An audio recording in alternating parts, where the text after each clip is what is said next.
Hi, D'Angelo. Hi, Hey, Derek. Nice to have you. Hello, Blair. Hello, D'Angelo. Yes, okay. There was a little pause there, D. So I was just making sure we worked out technical difficulties on this beautiful Tuesday, giving everyone an opportunity to get in the room as well. But for those folks who have already joined us, hello, every beautiful body out there. My name is Blair G. Hervey. I'm the founder and CEO of The Corporate Strategist. I'm joined by my co host, bestie, soul friend of 20 plus years, and style king, D'Angelo Crane. Say hello to everyone, D'Angelo. wait, I'm not old enough to be your friend for 20 plus years. So wait, hold the presses on that one. Don't be telling folks that we've been friends for like three. Okay, no, Oh, three. right, The lies we exactly. tell. Hello, Blair Hervey, the corporate strategist, and hello, Derek. So glad to be here with you all on day two of the Black DEIBA Collective LinkedIn Live. So this is pretty exciting. It is. It is. This is always a joy. Whenever we can have a conversation, kiki, laugh, of course, put on a little look.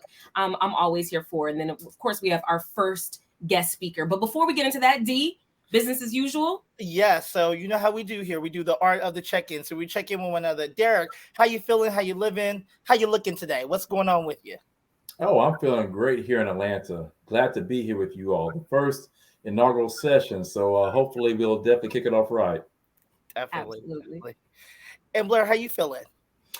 Today I'm feeling great. Sometimes for me, it's just the small things. I had a handyman come over this morning, handyman, I was gonna say handy person, but a handyman come over this morning and help me with my lighting that I've been having some trouble with for the last couple of months. So, it's the small things that put a smile on my face sometimes.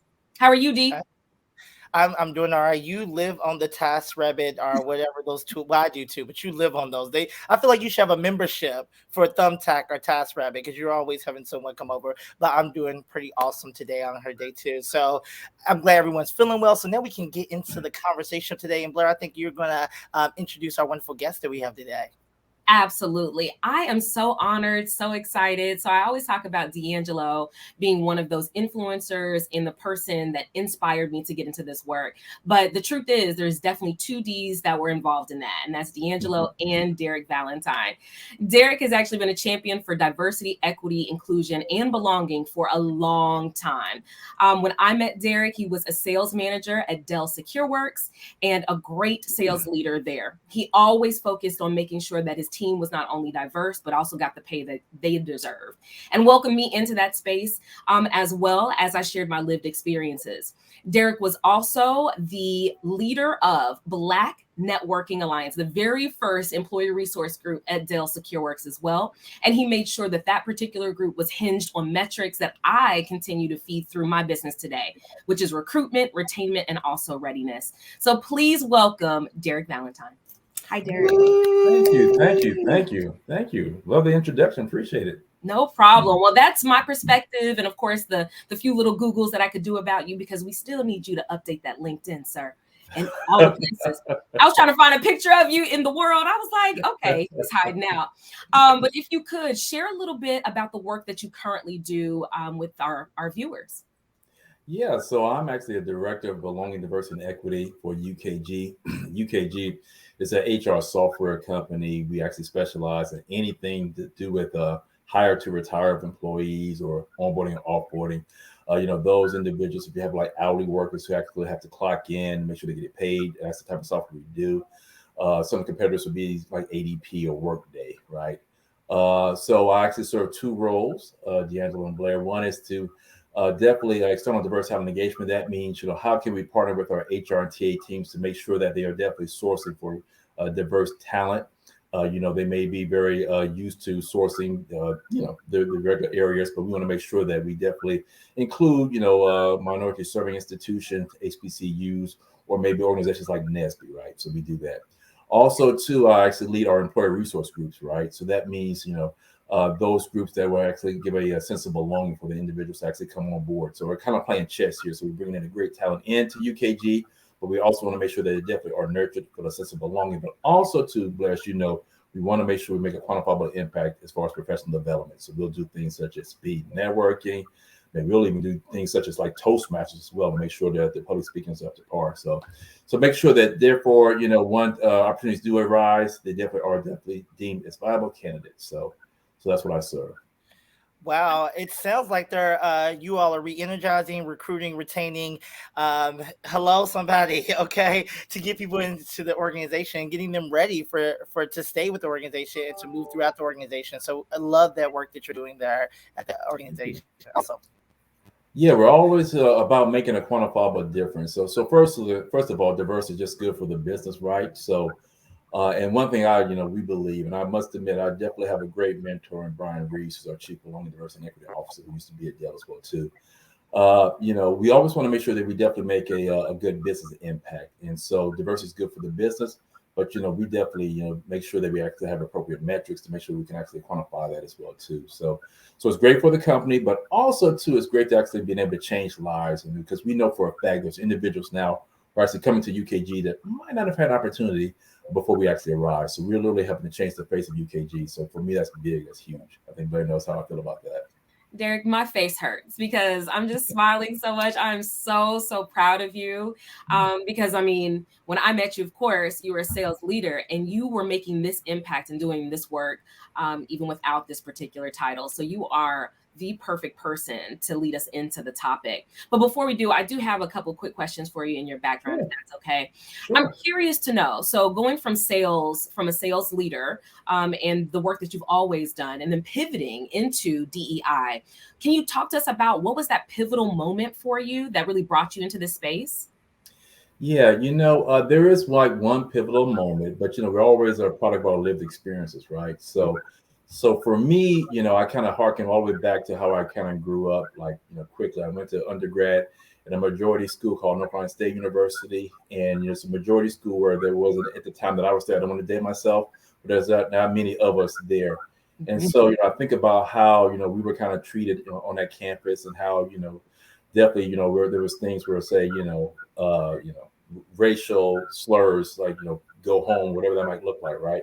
So I think that kind of planted the seed for me, like, hey, you know what? I know what it feels like to be ostracized. So I want to make sure that whenever I get to a position to make a change, to make a difference, I want to make sure that no one feels like they're ostracized. And then also too, I've kind of quickly harkened back to, I was blessed to not only go to a majority school, but I also went to HBCU. I got my MBA at Clark Atlanta University, and man, Clark Atlanta, they groomed me for being in corporate. They groomed me for actually, being the only, to actually prove that, hey, you're just as good if not better. And also to make sure you pay it forward. So all that kind of, I guess made me, if you will, to the point where the pivotal moment came at Dell. Whereas like, in tech sales, and it's still kind of the same today, you will find sometimes you are the only there. And so, but because I was kind of groomed to make sure that I can definitely show that I belong in the organization production wise, I was blessed to actually be elevated to a sales leader. And when I got there, one thing I was definitely abundantly clear, because I knew diversity was good for the business. I knew your customer base was diverse. So as you know, Blair, you saw it front and center. I made sure that, my team was totally diverse. We had male, female, LGBTQ, Hispanic, you name it. I had the Rainbow Coalition. And so, so for me, that was the pivotal moment there, where it's like, I kind of lived diversity. And as you probably know, some of my peers did not see it that way. So what happened was, as I got that great diverse talent in there, it was hard for me to kind of get them to advance. And because there was no one that looked like me in that next level. And so that pivotal moment was like, you know what, I got to figure out a way. How do I support this diverse talent? So that's when we actually reached out to, the organization, say, hey, can we get a ERG to help support that group, not only give them a sense of belonging, but also make sure that we can develop them. So for me, that was kind of like the pivotal moment. Like, that's how I really got into that space. Like, okay, you know what? I got to make sure that we definitely are living and breathing diversity and inclusion. Ooh, I love that. I love that. And again, I appreciate the work that you've done and how intentional you've been about that work as well. So this is a great opportunity for you to start sharing with our audience, how they can do some of the same things. And we're getting some comments, and we're getting some love from, it looks like, some folks who attended CAU as well. If you all have questions, we again appreciate you for viewing from Facebook and LinkedIn. Feel free to throw them in the comments, and we'll be able to see them on our side as well. But I'll pass it back to D'Angelo to keep us going.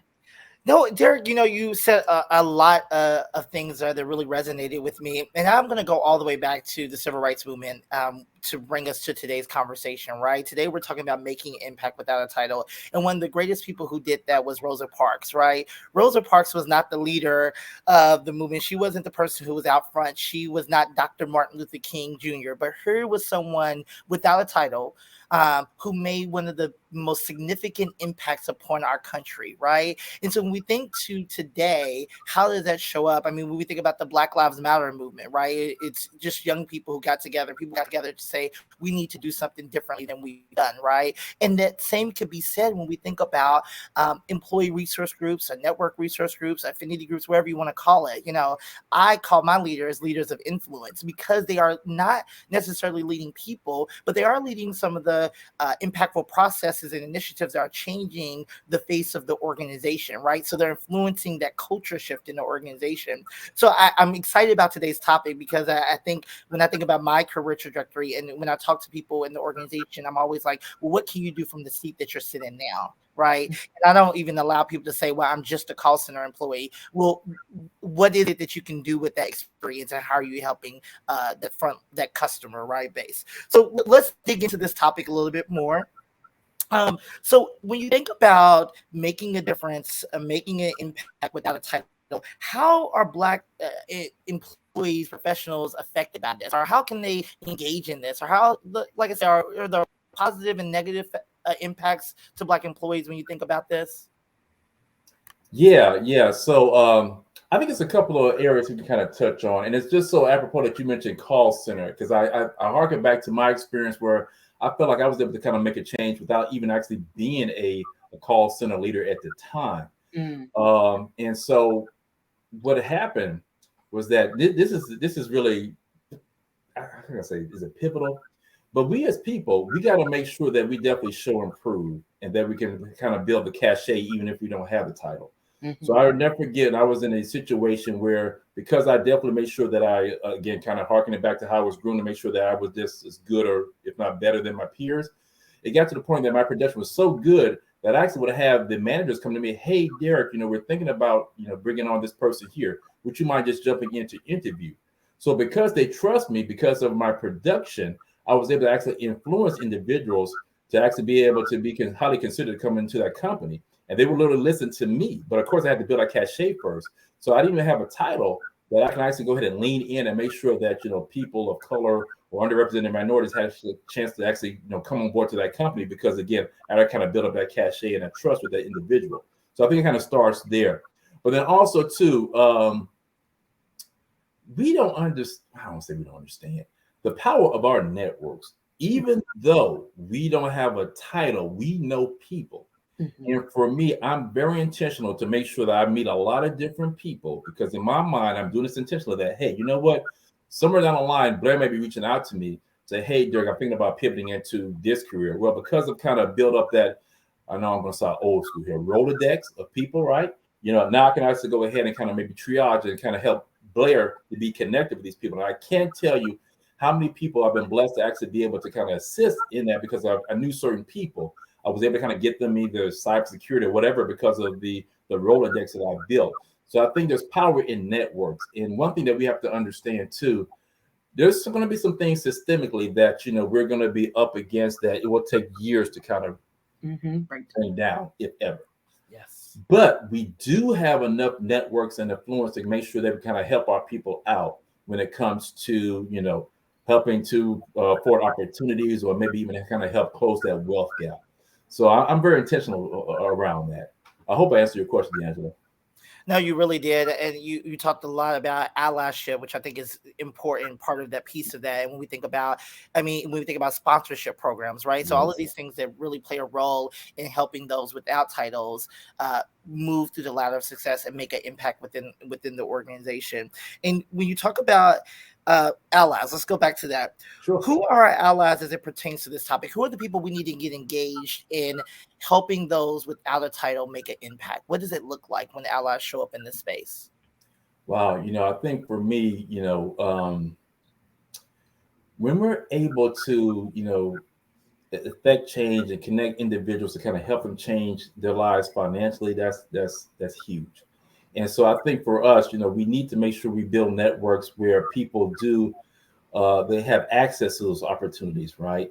And so therefore, once we do meet people who maybe could use some of that help, we can definitely kind of again close the wealth gap. So I know for how I kind of look at it, especially when I think about early talent, they just need an opportunity. And a lot of times, they've done the work, but they don't understand that your network will equate to your net worth. And I can tell you, I don't want to date myself, but it's been years that I actually had to actively look for a job. It's because of networks. So I think we just need to make sure that we definitely afford, underrepresented people, if you will, opportunities to our networks, and don't be selfish around that, because if you give, you can always come back and get. So, sometimes we kind of hold on to our networks, and I think we need to kind of get away from that a little bit and allow people to have access to that. I agree with you. Yeah. Yeah, I like that. When I think about the question about allyship, I think about starting one of the first global inclusion diversity initiatives at one of my previous organizations. Yeah. And some of the smaller steps that I took to do that was having this thing that most people refer to as interesting lunches, which I would just take people out to lunch and just ask them about their lived experience in the organization.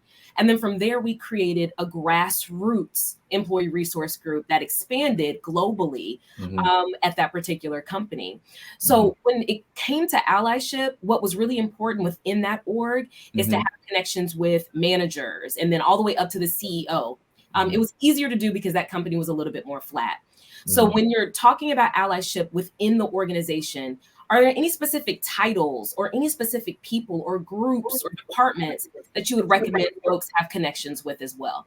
Yeah. Obviously, I would say anyone who's in a TA function, talent acquisition, talent attraction, you definitely want to make sure you become very close with them, right? Because they actually have access to understanding what current opportunities are available, right? Because sometimes, there is a hidden job market, right? So we want to make sure that we definitely have a finger on the pulse with that. I would also say too that any type of person who's in a people leader position, you want to make sure you kind of understand what they do, understand what their needs are, what their vision and mission is, because then when you do start meeting people and you find out, hey, this person is looking for a role in finance, well, you actually have contacts within the finance organization who's a people who can actually hire. That's definitely going to be a great connection point. So I would say people leaders, those are in talent attraction, acquisition, definitely are those that you definitely want to make sure you really kind of get some great, connections with. And one thing too, when you're building a network, and this is something that I've had to learn over the years, you want to make sure you are intentional and stay in contact with people, right? And Blair, I do this all the time. I'm just always, I don't want anything, Blair. I'm just checking in. How you doing? Because you just never know. There could be a connection point. There could be a need that you can actually fill then. Because if you don't stay in contact with people, all of a sudden where there is a need, and it's been 3 or 4 years, and you're reaching out to people, some people might, well, I don't know what, it's been a while since I heard from you. So I always, especially to our younger generation, please stay in contact with people because you just never know. Never. Yeah, you're absolutely right. I happened to Google this, right, in preparation for our talk today, but like 6 impressive ways to lead without a title. One of the first things says cultivate a great mindset and then consistently be supportive and then learn to be flexible. I imagine those particular characteristics are really important when you're nurturing those relationships as well.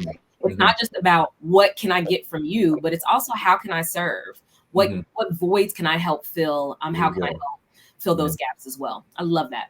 Yeah. And I think if you have a servant mindset, and when even, because sometimes I'll even reach out to people and say, hey, how can I help? Is there anything that you need? Because, that goes a long way. And, because you just never know, you might be in a position where you might need something. And so, if the person knows that you definitely are not always a taker, but also a giver, that'll go a long way. Seriously. For sure. Derek, you just talked about building relationships, and I will tell you, I am so awkward when it comes to building intentional relationships. I'm very much like, if that person is my friend or they're my circle, as a leader I'm working with, I will naturally build it, but being intentional about it is very awkward to me. I wonder if there's other people who are saying, how do I reach out to a TA person? How do I reach out to a leader that I want to work with? How do I even connect with someone on LinkedIn that I think is really doing amazing work? So can you give some examples on what that could look like, or how do you even start building a relationship with someone who maybe, as I always say, start building relationships with people you want to work for in the future, although I'm not good at it. But how do we help people do that? What does that look like? Yeah, you know what? I would say probably because I've been in the sales, I'm used to the word no. So that doesn't bother me, right? That just means just not now. So I think we need to probably be, more comfortable with being uncomfortable. There's going to be some people that are definitely, or, if you reach out to them and say, hey, I want to introduce myself, can I get like maybe just 10 minutes of your time to kind of learn more about what you do and kind of let you know what I do? Some people will be like, yeah, by all means. And some will say probably no, or maybe, just not right now. But don't let that deter you. I still will go ahead and especially just be intentional about, who you want to kind of, connect with, and just follow up. People that know me over the years, I am like, not bragging, but I'm the king of follow up. I will follow up all day.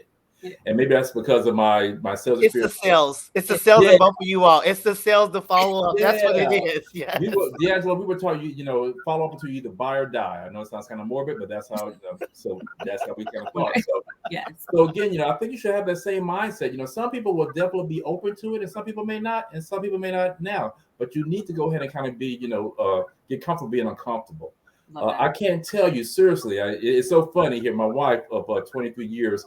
And you all know Atlanta is a pretty big place. And again, I don't know everybody, but I have cultivated relationships over the years. I could be on the other side of town, and I may see somebody, and I'm like, hey, how you doing? And they're like, hey, Derek, how you doing? And then my wife's like, how do you know these people way over here? I'm like, because it's like, I'm just used to kind of cultivating relationships. All the time. Yeah. And if there's nothing else that you learn from this session, things are done through relationships. Mm-hmm. Trust me on that one. So that's why it just takes time to kind of build upon that. Sometimes it may take some time, but you have to be very patient with that. And I think it's also one of the things I talk about also is that it's okay to relationship and partnerships, right? So they can coexist, because sometimes I know relationships can be, building those deeper relationships can be a little awkward, but you can definitely build a partnership with someone, right? Which could turn into a relationship. So I love that. Yeah, that's great. Yeah. You make a very good point too. Or both D's. I know I said D and both y'all looked up, but y'all both make some very good points. It's also about, what are you known for? Yeah. And building that reputation. So I know you said build the cachet. That's doing the work. Yes. But as you're doing the work, what is your reputation? What are you known for? What is the brand that you are actually developing? Because that also helps you as well. Blair, that's what we talked about all day, every day, personal mm-hmm. branding, right? Mm-hmm. And I guess that kind of comes from our sales and marketing, right? So you need to have a personal brand that, should think about what I want to be known for. Like, say, for me over the years, I wanted to be known as, hey, my work ethic is strong. I may not be the hardest worker, but I'll be one of your hardest workers out there. And also, too, definitely trustworthy. You can trust me. And so when you actually have that brand and you develop that over time, it definitely, it carries you. It really does. And people will literally, after a while, they will reach out to you about, Derek, what do you think about this or that? And so your brand is so important. Think about, what I want to be known for. Is it a strong work ethic? Is it, building networks or whatever that might be? Figure out in your head what that is going to be, and then kind of work on that. And actually, don't be afraid to self-promote, right? So once you kind of establish your brand, let also people know that, hey, this is what I'm kind of known for. You're not bragging, but you want to kind of make sure, you kind of get your own personal marketing out there. And there's nothing wrong with that. I think sometimes underserved or underrepresented communities, sometimes we kind of feel like, if I just work hard, someone's going to tap me on the shoulder, or they're going to see me.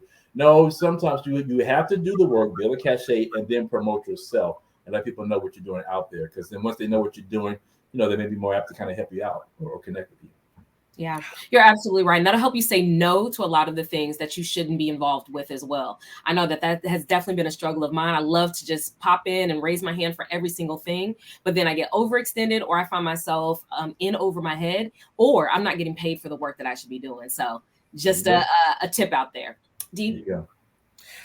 No, this has been such an engaging conversation. I mean, you spoke to me on that last thing about making sure that you're self-promoting, right? I think that's it takes you getting uncomfortable with that because it's an uncomfortable place to be, especially when you don't, especially when it's not the norm, right? For our underrepresented communities, many times, right? When you want that, you're saying the spotlight is on me, but that is definitely when you're thinking about how do you make an impact without that title. That's the way to do it. It's just what are you known for? To Blair's point, what do people need to know you for within the organization? So all great points.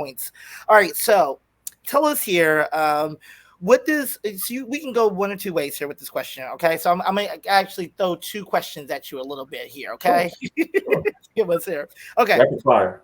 let's Sure. say what does success look like when you're making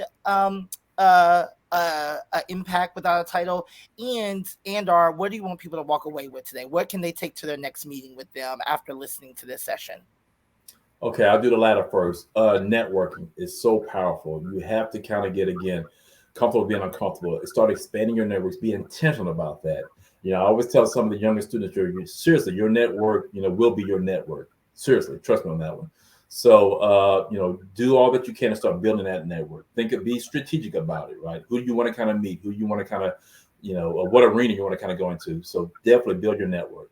Let's see. I think the first part, as far as would you say was the branding, D'Angelo? I want to make sure I was clear on that. Or what does success look like when you're doing this well, Yeah. when you're making an impact without a title? Yeah. Now, for me, and again, I keep kind of harkening back to my sales career, right? So for me, a quantifiable impact is huge. How do you measure that? Can you think about the number of people that you're actually helping to kind of get into a pipeline? Can you think about the number of people that you can actually kind of help to get in a position to promote? You always want to kind of measure. Am I making a quantifiable impact? That's huge. It's one thing to give you anecdotal, but again, if you can actually show the measurement of the impact, to me, that's success. For me, that's true success. That's good. And with that, just to be much more specific, would there be maybe 3 metrics that you could say someone who is trying to make an impact without a title? They don't have our background, right? They don't have the sales background. Sure. What are 3, maybe just 3 areas you feel like they could go into their next meeting and start talking about? Yeah. That's a very good question, but I would say, if you're talking about, bringing people into the, ecosystem, can you think about, again, how many people are you actually having to bring into the pipeline? How many people are you actually able to, bring in front of those hiring managers or whatever? I think for me, that's definitely quantifiable. You want to kind of start measuring that. There's a lot of talent out here, a lot of underrepresented talent out here. It's just all about us, can we connect with them and actually bring them or give them access to these opportunities? So for me, that's definitely a major measurement for at least how I see it, Blair. Mm-hmm. Um, Well, that's helpful. yeah, and also too, I would say, I don't know if you want to kind of get very numerical, but I think you really should start to kind of say, how many people am I actually adding to my network? I think you need to be intentional about that. Mm-hmm. From myriad industries or walks of life, but I think you should start to measure that. How many people am I actually expanding my network to? I think that's a good measurement as well. Thank you. That's a great one. During 2020, I made it a point to meet with 3 to 5 new people via LinkedIn every single day. So I thank you for that advice. Yeah. D'Angelo, did you have something for us before we wrap up today's interview? You know what? I gotta give my daily shout out. My daily shout out today is to one of the most dynamic players that's out right now, and that is and one of the most strongest women that we're watching right now is Angel Reese, who is standing out there for all the Black and brown young girls out there who are playing in sports. And so just want to give a big shout out and share some love to her for today's daily shout out.